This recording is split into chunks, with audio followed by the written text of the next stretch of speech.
something. Welcome back to Open Line. We are talking about the lack of affordable housing in Davidson County and how it contributes to homelessness. The number of homeless people who have died on the streets of Nashville has gone up in 2016, 17, and 18. It's gone up each year.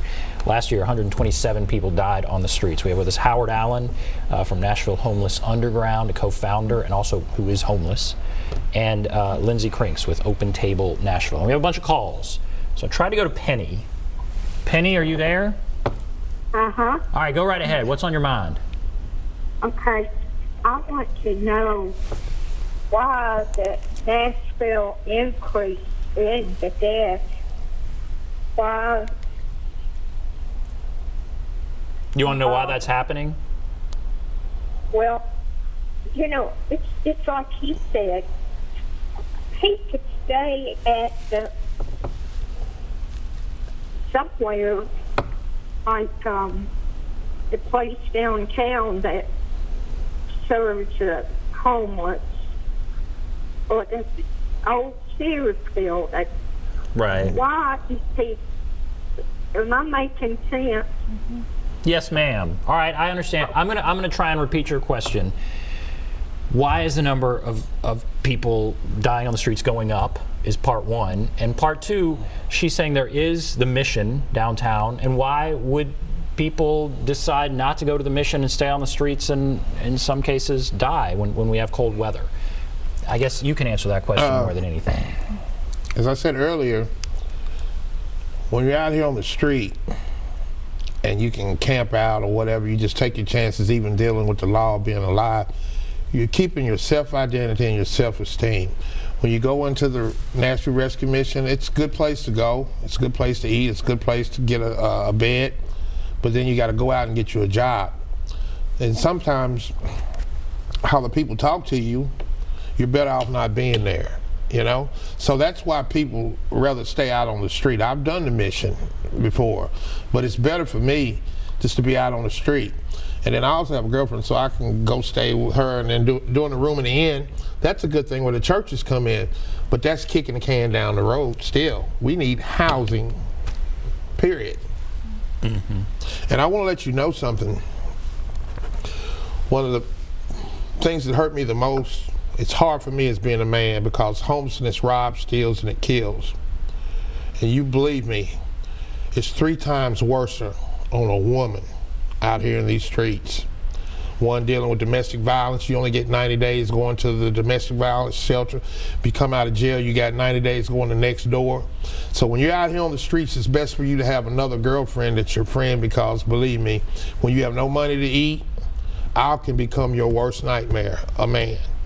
So believe me, it needs to be fixed. It's a problem that definitely needs to be fixed.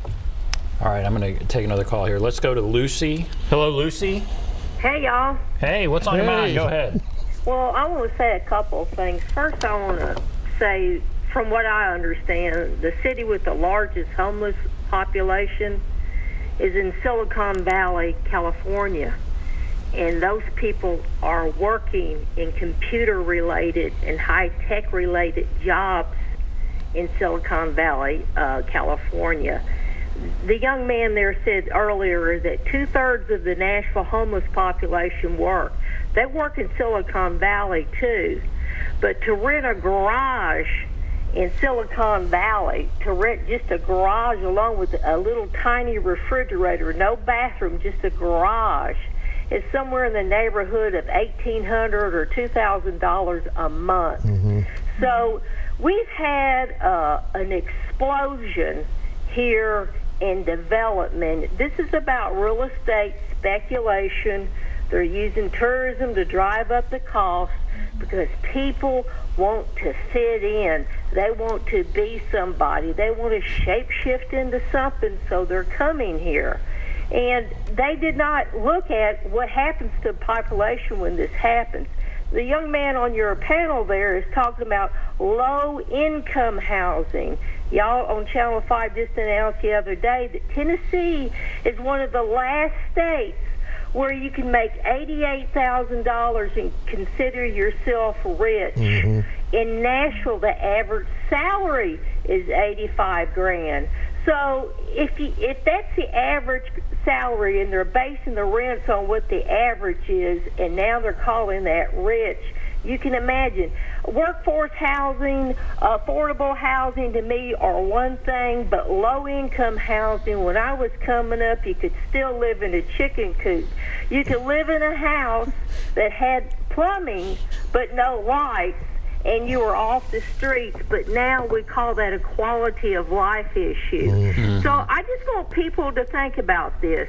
We've got, what, 700,000 people in Davidson County here. We get 14 million tourists in this town every year, packed downtown. We shut our offices down for the government so the games and the festivities can go on. We do all these things, bend over backwards for these businesses, but we have left the people here behind. Mm-hmm. Think about this, folks. All those people coming here drinking and partying, they don't all run to the same bathroom at one time. They're peeing on the street. You got people that are homeless on the streets. We're going into hepatitis A outbreak, and you got to remember, a lot of these homeless people work, and a lot of them, sometimes a restaurant hires them because they can't find anybody else that can live on whatever they're paying, because the homeless people are living on the streets. All right, let's talk about all this. Yeah, it's a crisis. Okay, thank you, Lucy. All right, what do you want to say to that? Well, I think it's interesting that Lucy brought up the cost of living increases. So if fair market, I quote fair market because it's not a fair market at all, but if fair market rent is up to $1,400 a month right now, it does take somebody that's working at $7.25 an hour, which is the federal minimum wage, over 140 hours a week just to afford that $1,400 rent, which is unacceptable. Nobody can do that. So the cost of living going up and the wages for the folks on the bottom staying stagnant, the folks on fixed income staying stagnant, isn't working for anybody. And Lucy is so right about that. How many jobs are there in Nashville that pay that minimum wage? You know, are there a lot that pay just the $7.25 or whatever it is? And if you go to some of the labor pools, like if you don't have an address and it's hard for you to get a job, and you go to some of the labor pools to get a job, they take so many fees and fines out of your paycheck at the end of the day that you can be making less than minimum wage. If you have to rent your hard hat, you have to rent your boots, if you have to pay for transportation and the bologna sandwich they pay you. So we really need a living wage, and the wage issue is very interconnected with the housing issue. I'd also say that Lucy mentioned the development. You know, we always hear the rising tide lifts all boats. Well, Nashville's had a rising tide in terms of economic benefits and tax money that's pouring into the city. But what we have seen happen with that rising tide is that most of our people on the streets, they don't have boats. They're drowning in the wake of a few people going by in yachts. The inequity is stunning and unacceptable. So things like the bill that's being proposed about leveling the incentives that we're offering out-of-state corporations with more funding for housing is a really big step in that metaphor to get people boats. Let's quickly go to Coyote. Coyote, are you there? Hi, Lindsey. Hi, Howard. Hey. What's on your mind? We don't have a ton of time. Go ahead. What's on your mind? You want heat. You want warm clothing. You want a hot meal. In hot weather, you want a cool drink of water. You want air conditioning. You got to shower often, or you smell. When do you feel it's harder to be homeless, in hot weather or cold weather?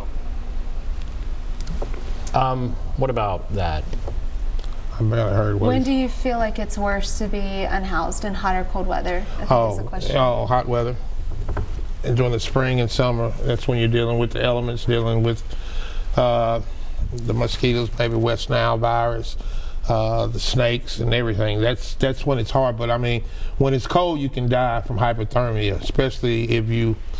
Some people, they go home and say they have a cocktail. We're out on the streets, we have a drink, and then when that alcohol gets in you, your body's warm on the inside, and you take that blanket off, and then that's when hypothermia can set in on you. But when it's warm, that's the worst part for us. Really, the warm weather? Because people would think maybe I think cold, but warm weather is worst time for being out here camping out. All right, we're going to take a break. If you're on the line, hold on. We'll get to a couple more calls. Take a break. Be back right after this.